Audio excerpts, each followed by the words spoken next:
Central Regional Minister, Minister for Education, Chancellor, Chairperson and members of the Governing Council of the University of Cape Coast, Vice Chancellor, Pro-Vice Chancellor, members of Convocation, the Registrar, Osaberima Kwesiata II, Omahene of the Ogwa Traditional Area, Ahunabu Brim, Prajinsem VI, Paramount Chief of Rinchi Traditional Area, and other traditional rulers, residents of Cape Coast, fellow Ghanaians, ladies and gentlemen. I'm privileged to be here with you today to receive an honorary doctorate degree from the University of Cape Coast and to have the opportunity to make these remarks. I am indeed honored by the award of the Honorary Doctor of Philosophy Honoris Causa in Educational Leadership degree by this special congregation of the University of Cape Coast. This is the third such honor I have received from a university.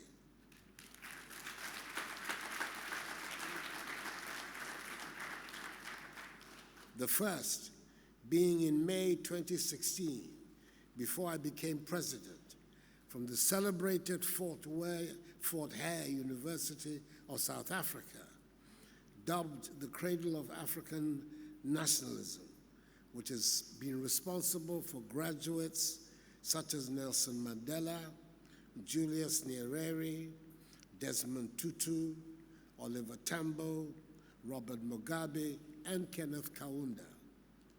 And the second, in December 2017, at the end of the first year of my presidency, from the University of Liberia, the fourth oldest institution of higher education in Africa. This, the third, is the first from an institution in my own country.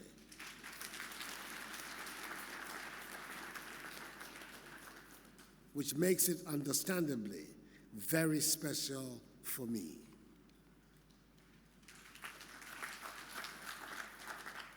I thank very much the Chancellor, Chairperson and members of the Governing Council, Vice Chancellor, members of Convocation, and Registrar for taking this decision.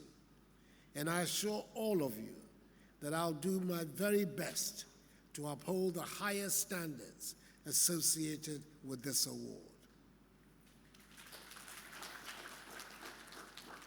Chancellor, there are a lot of things for which Cape Coast, the location of this university, has become synonymous. It was once the administrative capital of the then colonial Gold Coast. The first people to gain formal education in our country came from Cape Coast. It is the home of the first primary school, the Philip Kweku School, established in the 18th century in 1766. It is home of the first girls' secondary school, Wesley Girls High School, established in 1836. And it is the home of the first boys' secondary school, Infantsipim School, established 40 years later in 1876. I doubt if there exists anywhere else in the world a town that has the same congregation of top secondary schools as there are in Cape Coast. Indeed, it is not for nothing that Cape Coast is rightly described as the Athens of Africa. Perhaps as important is the fact that it was in Cape Coast on 4th August 1897 that the Aborigines Rights Protection Society was formed, which initiated the first phase of our struggle for national independence. The society was formed to resist the application and implementation of the 1897 Crown Lands Bill, which sought to sequestrate and expropriate our lands to the benefit of the British Crown. The society mobilized the chiefs and people and public opinion in the Gold Coast to agitate against this pernicious legislation. Their agitation forced the colonial power to withdraw the bill, and the indigenous ownership of our lands was never an issue again during the rest of the colonial period. We continue to possess our lands freely because of the bravery and foresight of the members of the Aborigines Rights Protection Society, and we must continually pay homage to these patriots. They spared us the fate that continues to bedevil the lives of our brothers and sisters in Southern and Eastern Africa, who suffered at the same time the fate of colonial expropriation of their lands. Indeed, the most prominent of these noble patriots were the three gentlemen from Cape Coast. Jacob Say, described as the first recorded indigenous multimillionaire in the Gold Coast, who founded the society and became its founding president, and was the forerunner of George Alfred Parr Grant, another successful merchant prince, who 50 years later to the day funded the United Gold Coast Convention, UGCC of blessed memory, which initiated the second phase of our struggle for freedom. Joseph Casely Hayford, the future author of Ethiopia Unbound, a pioneer of the Pan-African movement and one of the founders of the British West African National Congress, which sought to unite the colonial peoples of British West Africa in their demand for freedom. And John Mensah Saba, the first Ghanaian lawyer and principal advocate of the society's cause. Their names are boldly etched in the annals of our nation's struggle for freedom and stand as perpetual inspirations of patriotic endeavor. I'm delighted that this university, established in this famous town to advance the cause of education and excellence in our country, is the first Ghanaian university to accord me this honor, even though I do not have the accolade of being its alumnus. This accolade has been conferred on me because of the introduction and acceptance of the free SHS policy promoted by my government, which has expanded dramatically access to education, enabling hundreds of thousands of young men and women from all corners of our country to go to senior high school. The policy has reversed decades of exclusion, which denied on the average 100,000 young men and women annually entry to senior high school education because of the poverty of their parents. The policy has meant that our nation can now begin to reap the fruits of the talents of all its young people, as has been spectacularly demonstrated by the outstanding results of the first graduates of the policy in the most recent WASSCE examinations. Of the 465 who obtained 8 A's in the exams, the Akufo-Addo graduates from Ghana, as they have become known, were responsible for 411 of them. Not only has access been widened, but quality has also been maintained, indeed, even enhanced. Government is also ensuring that access to tertiary education is expanded through the removal of the guarantor requirement that makes it difficult for some students to apply for loans through the Student Loan Trust Fund Scheme. This process of expansion of educational opportunities has to be the bedrock of educational policy in the 21st century for our nation, if we are to make the rapid transformation of our social and economic lives we all seek. Through this award, I've been added to the thousands of alumni of the University of Cape Coast who are contributing their quota in various fields to the development of our country, including some of the most hard-working members of my government. And our performance will be a reflection on the university. I pray that both UCC and I keep up the mutual confidence in each other and live up to our expectations. Chancellor, I've been in the eyes of the public for most of my adult life and spent many years campaigning to be elected president of our republic. The first foray I made into national politics was in the 1970s, the mid-1970s, during the Kutua-Champong regime, and it was to join in the fight for an end to military rule and the restoration of constitutional democracy in Ghana. I had by this time firmly made up my mind what I felt would be the best way to govern our country, to ensure that we would achieve the free, just, prosperous, and united nation that our forefathers envisaged in starting the fight for the independence of Ghana. My credo could be easily summarized as a belief in constitutional government based on freedom of association, freedom of speech, freedom of the media, the separation of powers with an independent judiciary, the rule of law, a strong and dynamic parliament, and a private sector that unleashes the energies of the people to prosper. By the time I was elected president, I think that I established my credentials as a champion for individual freedom and press freedom in particular. So what do I make of the current accusations that are being made that freedoms are under attack under an Akufo-Addo government?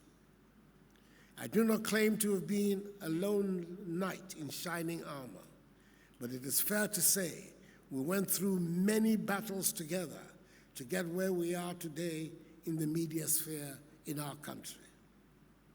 We did not wake up suddenly one morning to find ourselves with over 400 different radio stations and dozens of television channels, instead of one radio station and one television station, both owned by the state and under the firm and unrelenting control of government.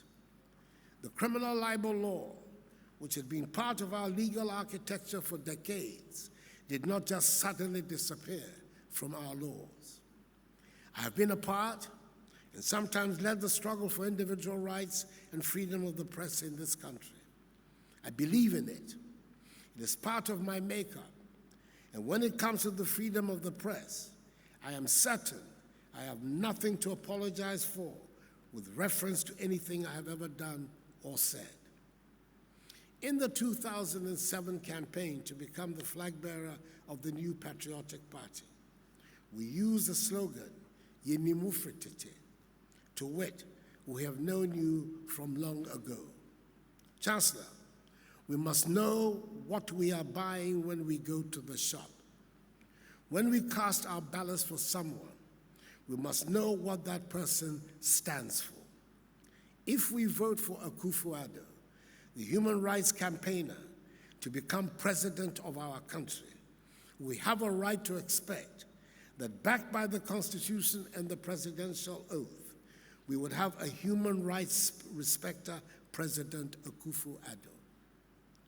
I did not imagine that the reputation I had brought to the job would be enough to carry through a freedom and rights protection agenda. Right from the beginning of my term in office, therefore, I tried to strengthen the institutions that would give meaning to the protection of our freedoms. More infrastructural development funds have been allocated to the judiciary in the past 4 years than we have ever seen, and it has gone along with human resource development. Budgetary allocations to the police service, SRAJ, NCCE, and Parliament have all been increased significantly and deliberately to boost up the capacities of these institutions. The Right to Information Act has been passed under my presidency and is now in operation despite successive governments shying away from it. That is how rights and freedoms are best protected. Since becoming president, there's nothing I have seen or experienced in the office that would make me change my long-held views on the importance of fundamental human rights. I had worked with civil society organizations and used their platforms to engage in famous arguments. Indeed, I still enjoy a healthy debate, and I'm not averse to the occasional controversy that is a necessary part of public life. I do not forget that I made a living practicing as a lawyer and going to court, which means that I know I would lose some arguments. I appreciate well-argued opinions and challenge the status quo. I need no lessons in the importance of a vigorous media in building a healthy democracy. I have said so, and I will say it again, that I would much rather we had a reckless press than a supine one. And I dare say that the atmosphere in our country is one of spirited conversation and debate among politicians, the business community, civil society organizations, and ordinary citizens. Through print, radio, television, or in particular, social media, whether they are home or abroad. Indeed, I dare say the means to get your voice heard has never been so democratized as now, and long may it last. Having said that, I must also acknowledge that, as our elders say, it is the person wearing the shoes that is able to say exactly where it pinches. Therefore, I should listen when it is suggested that journalists are under attack under my government. It remains a matter of great regret to me that the murder of Ahmed Swale has still not been resolved. But believe me, this is not for want of commitment on the part of the police. And I couldn't have made it any clearer that government has no interest in covering up whatever might be or whoever might be involved. There is no indication that his death was at the instance of the government. In the end, his murderer will be caught, tried, and punished. I believe it is in the interest of the state, in the interest of the people of Ghana, and in the interest of government, the journalists are and feel able to go about their work in safety. And I'll continue to do all I can to make this the reality of Ghana. In my political career over the years, I've been at the receiving end of much vitriol and deliberate falsehood thrown at me to cause maximum damage to my reputation and my political prospects. I know what it is like to be unable to protect members of your family from the mud aimed at you, but which splashes on them as well. I'm not alone in this. And there are unfortunately several journalists that have been willing to lend themselves to the destruction of people's reputations and livelihoods without just cause. Not all journalists are upright citizens, just as politicians, painters, and farmers are not all upright citizens. But I do expect our institutions to deal fairly and equitably with all citizens according to the dictates of the law when people go wrong. Let me end by addressing a particular line of the current argument being made about the threat to rights and freedoms.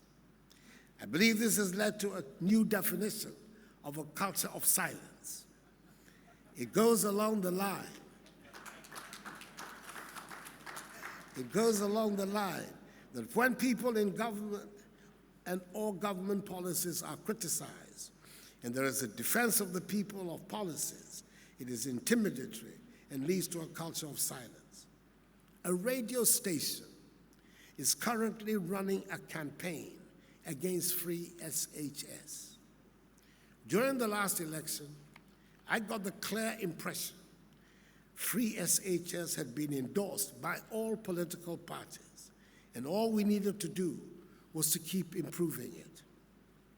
Would a spirited defense of the free SHS policy constitute an attack on press freedom? I wonder. It cannot be that everyone has a right of reply except members of the government and officialdom. Nor can it be that challenging an opinion expressed by a journalist constitutes an attack on press freedom. What I believe may be sorely lacking in our society today is the need to listen to each other more. Knowledge has never been a gift granted exclusively to one group. We must listen and hear each other more.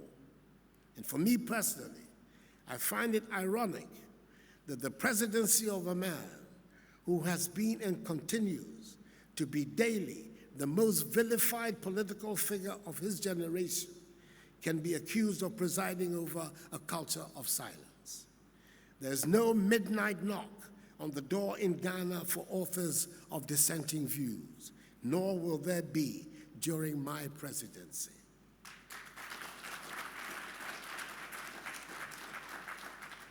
Indeed, one of the reasons assigned by the global social media platform Twitter for its decision to establish its operational headquarters in Africa in Ghana was that, and I quote, "Ghana is a supporter of free speech, online freedom, and the open internet," unquote. These qualities possessed by our nation also influenced the decision by the Federation of African Journalists to announce the holding of its annual conference in Ghana this year because of Ghana's attachment to a culture and practice of free media. Chancellor, there's also been talk about a state of insecurity prevailing in the country, following reports by some sections of the media. A cursory glance at the statistics from the police service shows that, on the contrary, crime cases, at least for the first quarter of 2021, are coming down as compared to the same quarter in 2020. For example, there was a nationwide reduction in robbery cases from 525 during the period under review in 2020 to 495 in 2021, and still declining. Inasmuch as a marked reduction in the levels of crime would be preferable, government is determined to work with the police service to guarantee the security of persons and protect lives and property in accordance with the rule of law. That is why, in addition to increasing substantially the numerical strength of the police service, government has since 2017 procured some 735 additional vehicles, including 15 operational buses, a feat unprecedented in the history of the service. It must be put on record that before I came to office in 2017, the police service had a total of 492 serviceable vehicles. 320 housing units are being constructed in National Police Training School to reduce the accommodation deficits of the service. Modern communication equipment and fragmentation jackets have been procured and delivered to the service to protect officers and ensure effective policing. The construction of hangars at the police depot in Accra for 4 helicopters already procured for the Ghana Police Service is 99% complete. An air wing unit has been established by the Ghana Police, and 6 pilots have been trained and passed out to man the wing. A new K-9 unit has been established with 30 dogs and 30 police officers. The Criminal Investigations Department has been equipped with a digital forensics laboratory, and for the first time in the history of the department, crime officers are given a monthly allowance to support their investigations. We are retooling the CID Forensic Science Laboratory. The CID building has also now become disability friendly, and there is continuous training of CID officers. Government is determined to give whatever support is required to ensure that we have a police service that the people of Ghana deserve. Chancellor, I belong with pride to the Dankwa Domo Buzia political tradition, one whose forebears, at great personal sacrifice, fought for the democratic, open, free system of government we are enjoying today in Ghana. They propagated the concept of democracy at a time when it was not in Africa a fashionable concept. Indeed, the philosophy of the new patriotic party coincides with that of the Fourth Republican Constitution. It is the dominant political philosophy in the world today and has stood the test of time. We in the NPP view civil liberties and human rights as conducive to economic growth and intrinsic to the objective of development. We believe in empowering the individual to use his or her entrepreneurial initiative to create legitimate wealth and to enjoy security of person and private property. We believe that through freedom, we can encourage upward mobility for everyone in society.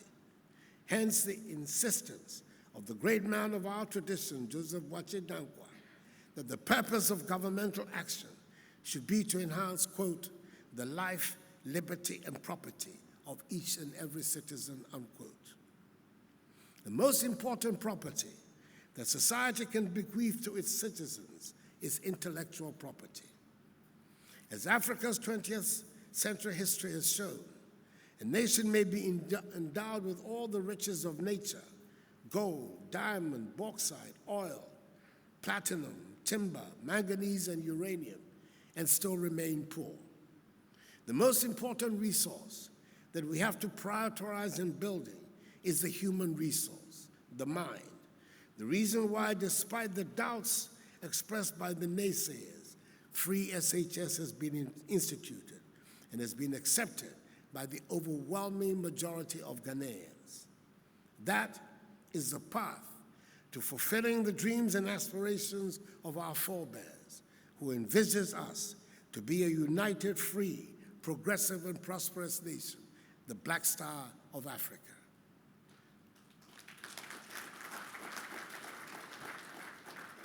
The Ghanaian people have long been in the forefront of the determination of the African peoples to live lives of freedom and dignity.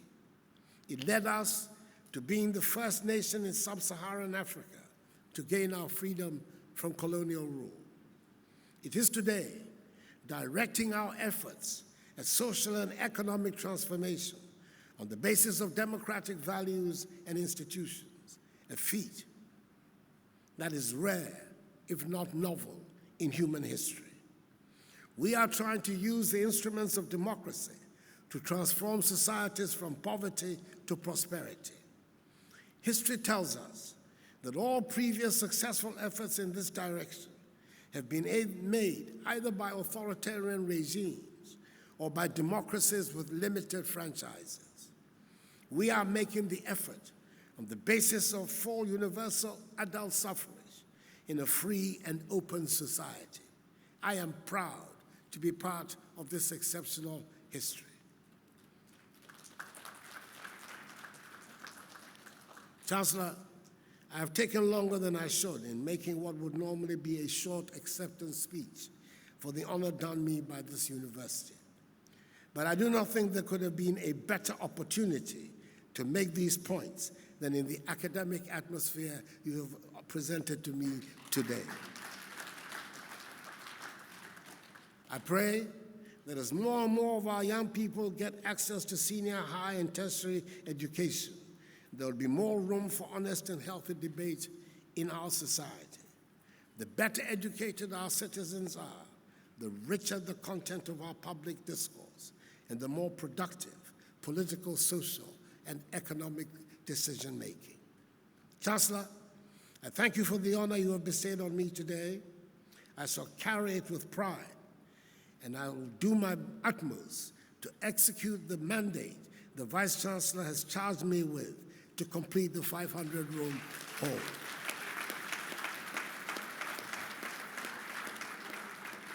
May God bless the University of Cape Coast and us all, and may God bless our homeland, Ghana, and make her great and strong. I thank you all for your attention.